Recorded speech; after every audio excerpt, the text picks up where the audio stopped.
welcome to another edition of Thunder and Lightning. Once again, I'm your host, Dan. Unfortunately, Nikki is doing bigger and better things tonight. Today, she covered the Team USA press conferences down in Manhattan. I can't wait to see all the content. So tonight, I brought on my good friend, West.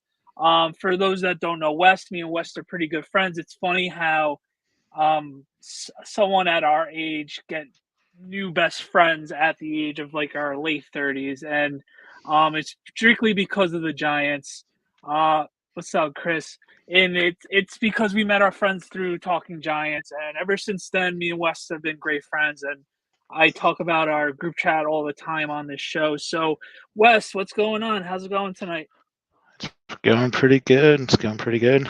Kristen's in So Colorado for work, so I get to have the place all to my own. nice freedom in a sort of way. Kristen, don't take that the wrong way. I was clearly joking, but Well, thank you for she's joining living the us. good life. I'm sure she is. Thank you for joining us tonight. We have a lot of fun. It's pretty much a week away from draft night. The team came today for one of its involuntary practice sessions today, so a lot of interviews with Dave's, both coordinators, a couple of team captains, as in Daniel Jones, who looked really high and looked really weird. That's really concerning. And then they had Bobby Okereke and Andrew Thomas, as well as other team captain interviews. So, and then of course, West is usually the guy that likes to egg on Nikki with food takes all the time on our show. So we'll have fun food talks as well. Next week, me and Nikki are going to be doing two shows. We'll have our final mock draft on Monday, and then draft night we will not be live the whole entire time, but we will be live during the when the Giants are on the clock. Our initial reactions. Hopefully, the Knicks aren't playing the same time as the Giants draft.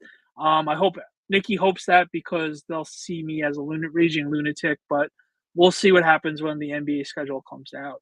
And then we'll do a post show, and Nikki will post some articles from JSN as well for a draft recap. So, Wes, before we talk about food and everything else like that, what did you take away from today's press conferences? Today, what I basically thought was coaches speak and players speak. I think they all said the right answers. There weren't really earth-shattering comments that were like, "Oh my God, what are we doing here?" or typical stuff. Other than I guess Daniel Jones basically looking like a madman, I guess would be the best way of like saying that. You know what I mean? Like for whatever Yeah. reason, he had the wandering eyes, and all over Twitter, everybody's just like, "Yeah, this is why we got to draft a quarterback at 6." Or, "All right, relax, guys. It's just a press conference. This is just typical Daniel Jones type of nonsense." So, what is it? What Yeah. before we get into everybody else? What do you think of Daniel Jones's comments? Do you think he's going to be ready by training camp? If anyone's gonna be ready coming off an ACL, I think it might be him. Just based off his past injury history, he seems Hmm. like a faster healer.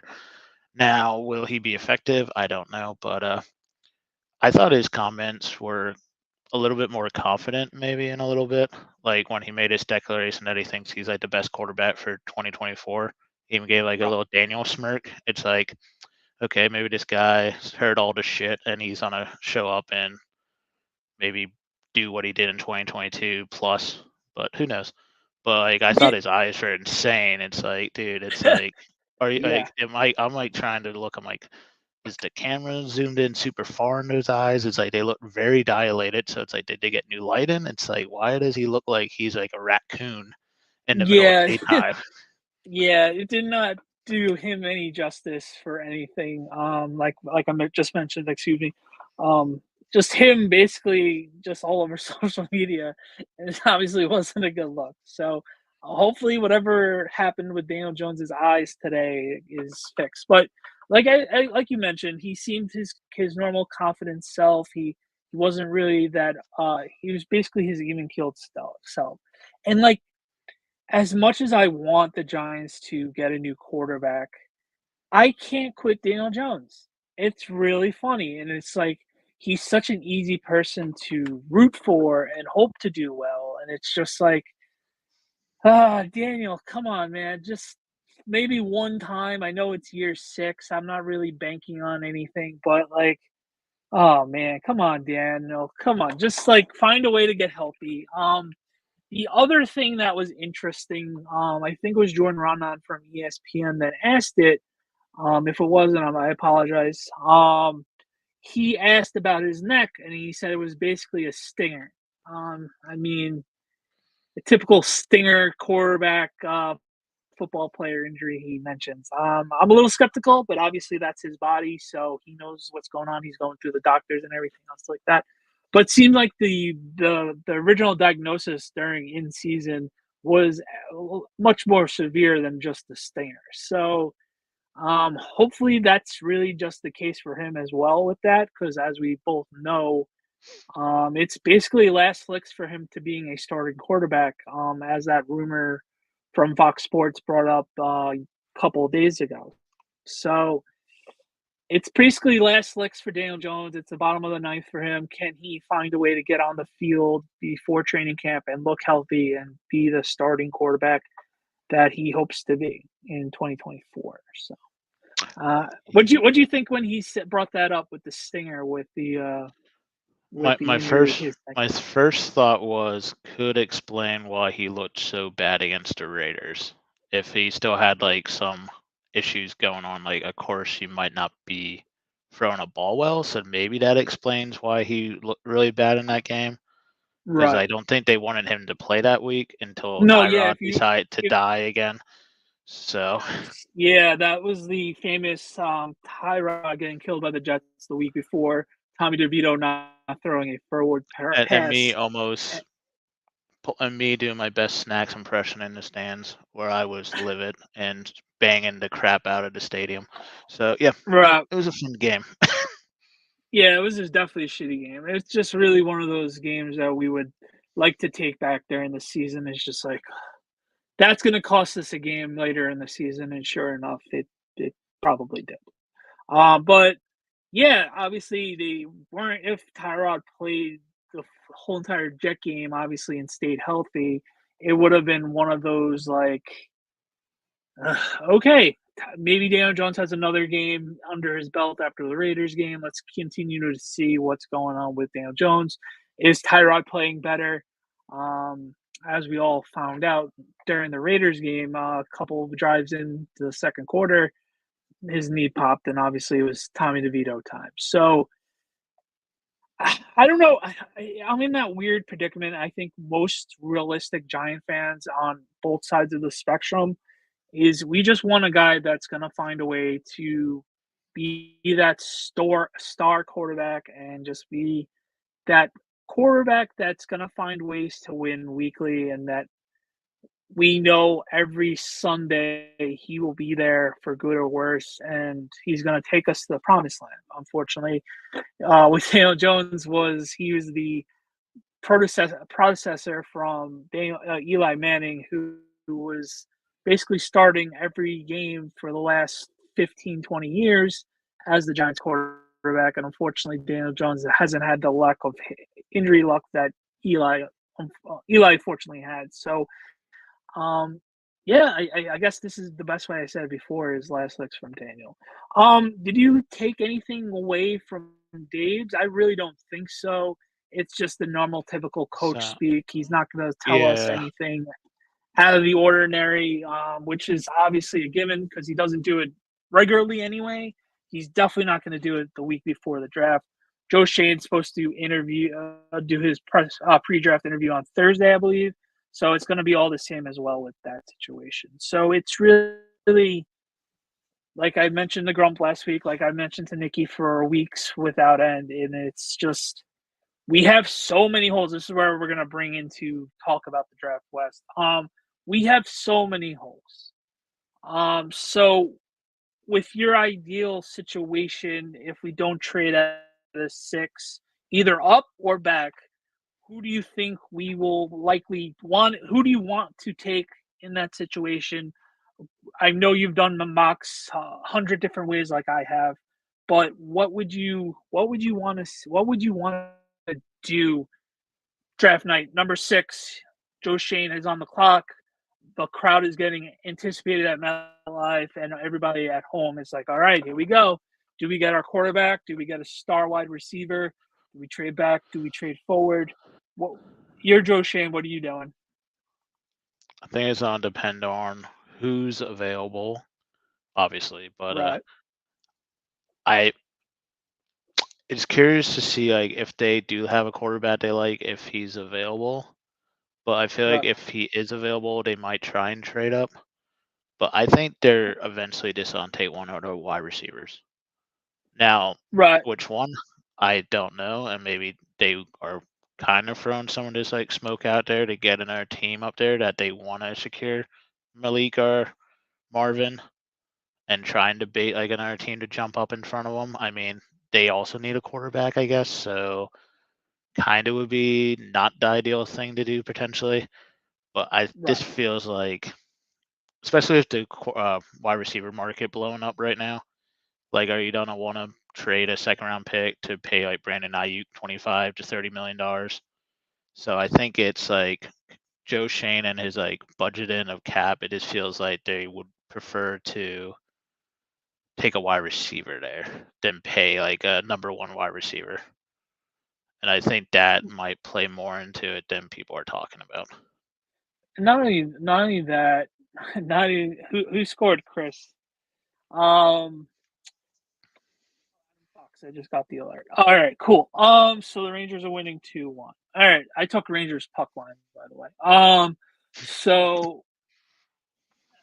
So yeah, with basically what you're saying, I think with the Giants, there's so many holes. I think the ultimate situation would be finding that dance partner, whether it's the Vikings or someone else. And if like Rome Madumze is still on the board, like a couple picks back and get those picks and be able to still get the wide receiver they feel like they like and want, I would be okay with that. It's just I don't know. It's just really that weird situation is like we don't know what all the other teams are. We don't know the smoke screens of like do they actually like quarterback X, Y, or Z depending on what's going on. There's been so many rumors that the Patriots don't even want a quarterback.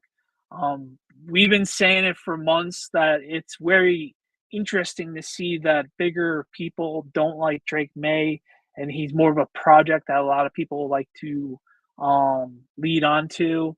I think he's still worth the risk, obviously, especially if we're going to be at 6. Um, I it's going to That be a that very that would be interesting. that would be interesting if like one of the big four quarterbacks, maybe not so much JJ, but if one of those three other guys are And um did you watch any on the JJ board, videos? if they like pass on a quarterback, what is gonna be like the fan reaction? Like clearly, if they pass on a quarterback, they don't view them as that guy. But you know how the narrative is gonna go. Like MetLife might Oh yeah. just burn, and that'll be fun. But also, we want the Giants to do well. But No, yeah. See, this is the catch 22.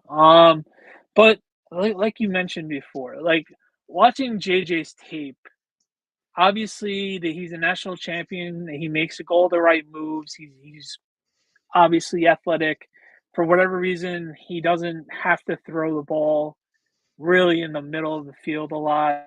He doesn't have to make that game-changing play. He's Mr. Reliable, like being able to make the right read in that particular offense, and he never had to be like the, oh wow, did you see JJ's touchdown pass last night? Like you would see in like a Caleb Williams or obviously Jaden Daniels making like video game moves, breaking tackles for a 70-yard touchdown run, or finding neighbors 80 yards down the field type of play. But he's all Mr. All Reliable type of thing. And that's where it's tricky is he has the potential, but can your coaching staff tap into that and get that because he's only 21. On top of that, Tom Brady esque. I am a Michigan man. I am national champion. I will do anything to get a win. And that's going to be really interesting to see that type of like really just like, all right, well, do you really want to risk that chance at a top 10 pick out of a guy that isn't that, oh wow, this guy makes all the throws. He's gonna carry us to the promised land. Even if there's half the team hurt, he will find a way to make us look like a perennial And playoff team. And and I that's don't I like the don't see big that out of question. JJ. And And that's the big I question could with Tim because if he comes to the Giants, it's not like he's on a top roster in the country. Like Michigan has 22 guys at the combine. So it's like, cool, he looks good, he gets all these wins, he knows where to put the right ball in the right place and all that stuff. But it's like, as we saw last year with the Giants, if you put him behind that offensive line, is he doing the same things or is he pulling a Tommy DeVito and running for his life because he's not able to process everything fast when everything around him isn't the top thing in the nation? right. And I still feel like a broken record.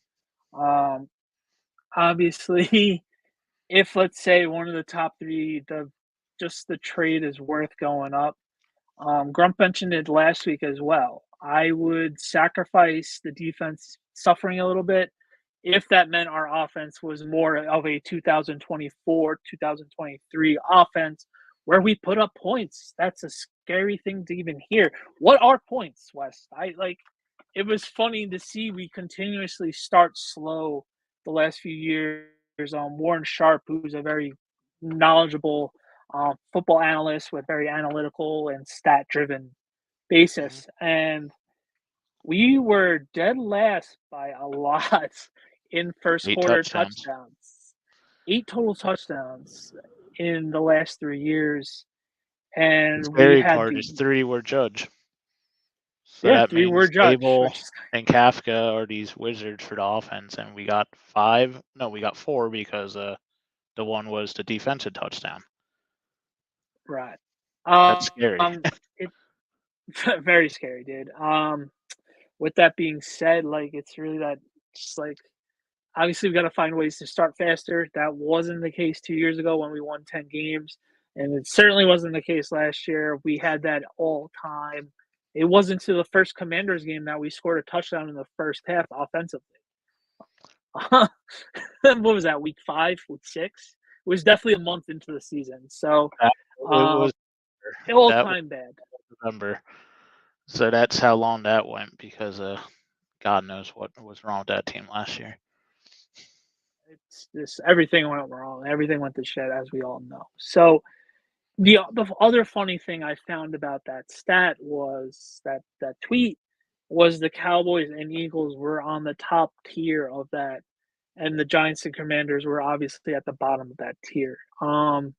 So it just goes to show you, just like even though most people, and I'm included in that, I know you're more of a skeptical Dave's guy, even though you like him, but you're easily like, all right, I like Dave's, but I don't love him. Um, that's where his flack comes in, where yes, he is a offensive minded and Kafka is a good offensive minded coach and finding right ways to get the best out of their players more times than not. Um, yeah, that's obviously going to have to improve because 8 touchdowns in 3 seasons isn't going to cut it. And that's going to be an easy way to lose your job, especially if it's another quote unquote rebuilding year and the offense, you're an offensive guru and the offense isn't showing up again. So, excuse me, it's really going to be interesting to see. Um, yeah. So, what else are you looking forward to draft season? Do you like what are the other positions other than quarterback and wide receiver later in the draft where you would want to like lean towards? And if you have a player specifically, Um, um, I'm all for throwing more people in the offensive line room just because I don't think 3 of them are potentially there for long term. And we've seen years in the past that we need to develop people. So I think it would be telling to see like if they invest like a top 100 pick in like an interior offensive lineman, like do they Right. kind of gave up on a Zudu already? Um, and then I think just like the secondary, like what are they doing there? Like, are we Yeah. gonna ride with Nick McLeod and X, Y, and Z for outside cornerbacks? Or are they gonna maybe take like a higher draft pick in one of those guys? Like sadly, there isn't one in the top of the draft this year. Like there's no Sauce Right. Gardners floating around, so it's like maybe day two. But and I'm Yeah. curious to No. see like if like they like Penix, like they might if he's around at the end of the first round. Like would they make that move back up for a quarterback at that point, or if it's they don't take one early, they're just kind of no quarterback at that point. So I think that's like the other thing I'm Right. just keeping an eye on. And yeah, I think those are the positions. I think like tight end, like people talk about with Waller, but I think like they have enough bodies there. I don't think they're gonna go down Yeah, that I think they road. have enough bodies, but the tight end from Kansas State is really getting a lot Mhm. of things. And the other tight end from Penn State as well. Yeah, Joe, it's crazy. I haven't talked to you in ages, Joe. I hope all is well. Yeah, it's crazy to think 10 days. If you're watching on YouTube, be sure to like and subscribe and follow us all on our social platforms at TNL_NYG. I'm here with Wes. Nikki will be back next week. Thank you for tuning in. So yeah, I think like you mentioned before, interior offensive line, hell, even a swing tackle in the day two would be huge. Corner and safety is obviously essential. So I think if we're going into day two and we do not have that quarterback or see, this is the funny thing is those are still bigger needs.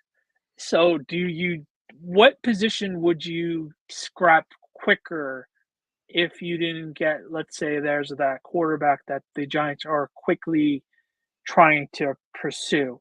I think it would have to be unfortunately corner because like we've mentioned before, there's absolutely zero offensive line depth. And I think you could always the way we ran the waiver wire the last couple of years, especially in secondary, it's a lot easier to find bodies to be serviceable in the back end of the defense, especially where it seems that the new defensive coordinator is more of an upfront guy. We're going to send the house. We're going to have a front four just getting after the quarterback, and our linebackers are going to be able to help the corners and safeties out in the back. So what do you think? Like I think the order of would be wide receiver, quarterback in no order, wide receiver, quarterback, and then baby boys. What's up, Glock? I lost my train of thought. So wide receivers, quarterbacks, offense line would be the top three on that, and then obviously go DVs would be four. Those are my four must-haves before the draft is over. Yeah, and I think it would be interesting to see what kind of players they take. Like, are they gonna be taking the players that are maybe more suitable to play right away, or if they're more like the developmental guys, like we kind of saw them take their first year, where they knew they had Right. like time. So I think come Monday I, morning, I feel like we're gonna have a better idea of maybe what their plan is for the season. I really pray I really pray they don't neglect the offensive line once again, Yep.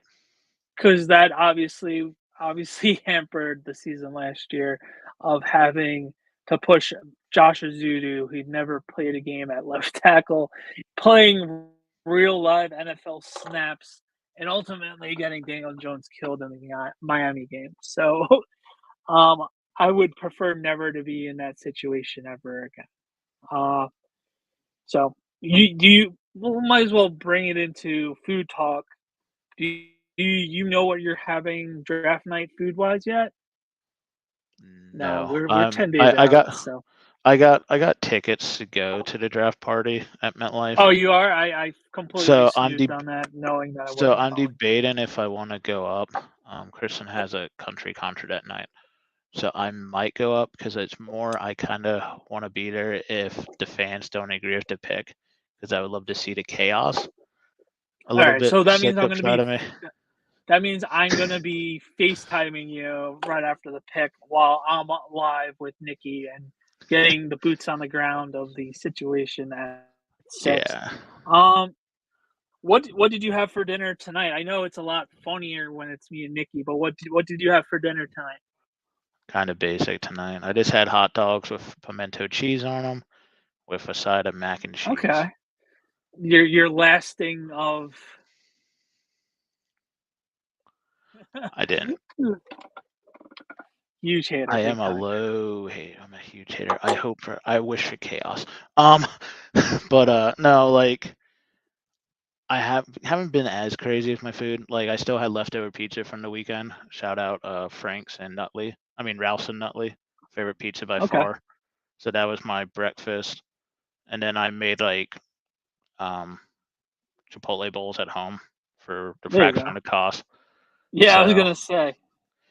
so it's been a little bit low key, I would say, with my food stuff lately, but I'll eat anything. But I mean, it's funny because like Right. when I was a kid, up through maybe 10th or 11th grade, I might have been as picky or not pickier than Nikki actually. Right. No So I one's kind no of, one's less so I crazy. kind of really evolved, and I think it's because of Anthony Bourdain and like Food Network and like Diners, Drive-ins, and Dives. I saw that food. I'm Yeah, like, hey, okay, that's yeah, we're I gonna get gotta, into I that gotta, later. I gotta live, live for food, man. So I'm a very underrated, well, not underrated, but my guilty pleasure is watching Food Network as well. And Hmm. Diners, Drive-ins, and Dives is my favorite non-sporting show that isn't The Simpsons or Curb or those comedy shows. Let's win some games. Hey, buddy, what's up? So yeah, Yeah, I think with that, it's just I always love watching Diners, Drive-ins, and Dives like growing up, and then now on Max, it's just like Guy has been around for 40 seasons, so I guess it's 2 yeah. seasons each year for the last 20 years. So it's really crazy to see that. I do Flavor get bummed Town. out if you watch like the older episodes. It's like, oh, this place looks good, and then you look them up and they're no longer in Right, business. It's like darn. But right, I I mean, I love that show because it gets you to try new things. right, Like maybe it's not that place that you get it, but hey, you saw this on that show and someone else has it. It's like that looked good. Let me see if it's any good. So right. I think which is funny is Friday nights, Fridays during the day, it's just Food Network is just Diners, Drives, and Dives, and I legit the marathon 9 out of 10 times unless there's like a sporting event. And my wife's like, all right, cool. It's like the one show we don't argue about, which is really funny. So we'll just mhm. end up watching like 10 episodes of Diners, Driving and Knives back in the day and now. It's really funny like that. Oh, it's Friday. All right, we'll just pop that on for the next 5 hours and just chill. Um, I need to make it out to yes, yeah. We all have to make it out to Chicago for hang out with Chris and ooh, the Mets Yeah, tied. Awesome. they Yeah, I they got still some don't. they got some good food up in Chicago too. Yeah, that casserole that people call pizza. Um, Not so much that, but well, they have the they have Italian some beef, other which is stuff. always Yeah, it's not interesting. bad. Yeah, Billy Goat Tavern's a must try. That was cool. Like they have some yeah. good spots up there. I think that would be the one thing I would want to go to Chicago is to experience Wrigley Field. I was only in Chicago for literally 45 minutes when I went to Notre Dame for a football game in like Hmm. 2008. So we flew into Chicago and left, and then came back to O'Hare. So that was the only time I was actually stepped foot in Chicago. So I had yeah, no, layovers. So. yeah, layovers. Since it's the biggest hub in Train layovers are awesome because you can actually leave the station and not have chaos when you come back. So, right. Well, yeah, for Notre Dame, it's only a couple hour drive. So mhm. we rented a car and then drove into Indiana and like some shitty hotel, which was fun. I would have to redo that trip. So yeah, I mean, gotta get the Giants to play the Bears again in Chicago when it's not December and we only have 2 wins. Chris was at that game, I remember. Yeah, And that and that then early enough into the season where Notre Dame plays home, that would be an ultimate trip. Like Notre Dame plays at home, so you're there. You leave Friday, you drive up to Notre Dame on Saturday. Hopefully, see a Notre Dame win because I'm a pretty big Notre Dame fan, and then drive down for the Giants, play the Bears in Soldier Field would be cool. That's or always even if it's early Notre Dame season, if the Cubs are at home against the Mets, that would be a good time yeah, to see a yeah. game there. I'm definitely down for that as well. So you are a big minor league baseball fan. Mhm. Another fun thing that we have in common. So, what's your go to What's your gonna be your go to game this year for a random minor league giveaway this year? Yeah, I Well, know we you've been got to a couple games yeah, we've already. been to two so far. We got a bobblehead that makes noise, and then Oh, just like a glass. So it's I think we have another bobblehead, and I think we're making our way out to Jersey Blue Claws. I forget what that if there was a giveaway or not. I think there's a bobblehead for that, okay. but it was crazy because when we went to the one last week, the line was wrapped around the stadium for this like bobblehead, and it's like, Yeah, we people don't don't get mess around, this. man. But it was a single file line, so it went really fast, and we still had it. So it was like their attendance was 8,000 that night. They gave away 3,000 bobbleheads, and then the next game it was 2,000 was the attendance. So it's like people Oh, were there for the bobblehead. right. And I think that's the funny thing about going to Met games is the bigger games are bobbleheads, hmm and it is literally around the door. I'm like, I don't care anymore about bobbleheads. I'll be honest, man. I just want to go watch the game. But if I do happen to get one, like I remember the last bobblehead, like I had like cousins waiting in line for me for a couple hours, and then I met up with them, and then people were like, "Oh, you can't do that." I'm like, "Watch me, I just did." So it was really funny Yeah, with we got that that. one Mets bobblehead from that one time we went. It was Well, I the don't remember which announcer. game it was. It was the I forget what the announcer guy's name is, but it was like Oh, his Gary, Keith, bobblehead. and Ron got it. Yeah, Yeah, it was when and they then had the three separate games for them. yeah, so it was the one bobblehead for that we got. That was, Sweet. All right, all right, Wes. I'm gonna call it a night. I really appreciate you for coming on. Wes, where can we find you on all social medias? If you want to plug it, you can plug your Twitter account, yep, your trivia account, which is really fun. I like helping out with that whenever I can yeah. as So, well. Where can we find you on socials? so for socials for Twitter, it is my personal account is Wesley Westicles. That is my Still an long all-time going name. Twitter.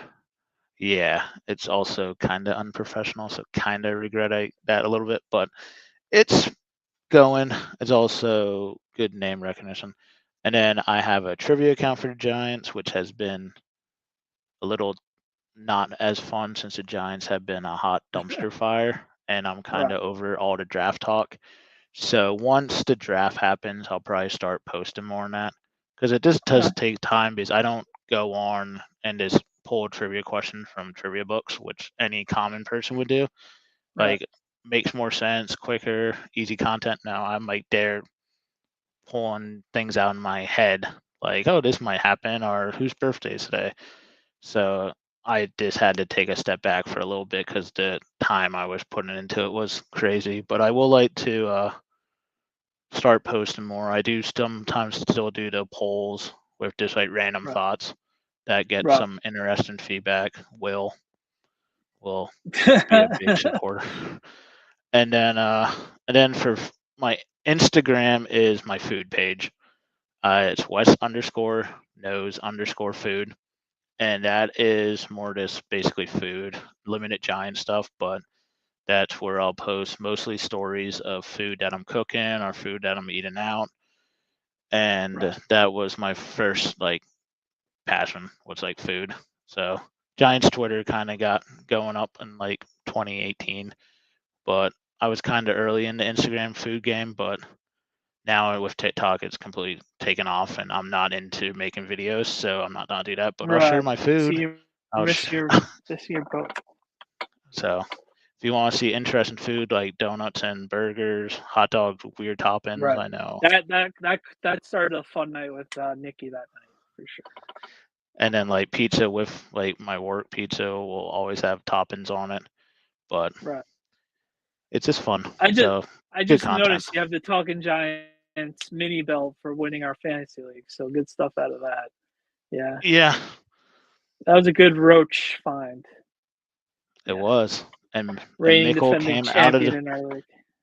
and Mickle came back out of the wilderness like the day after I Yeah, posted my yeah, dedication it film. was good So timing. It was like the bat signal. and So then I have you it can. next to my inclusion belt from work. So it's like gender equity inclusion, then it's culture violence right next. So it's great for work because they see this and don't realize it says culture violence right next to it. So There you go. So thank you, Wes, for coming on. Be sure to check us out on TNL_NYG for all the latest Giants content. I'm gonna try to be posting videos and thoughts and other funny reels and other stuff, especially on IG and Instagram. Yeah, it brought Mickle back to life, as Glock Roach said. Yeah, it basically did. It was like that was the greatest day of the chat. Like I think that would be top three. Like if the Giants won a Super Bowl, Chris Mickle popping out of like showing back up mhm, after basically a whole football season. He picked a good year to not be around. disappear. So he owes us a good season.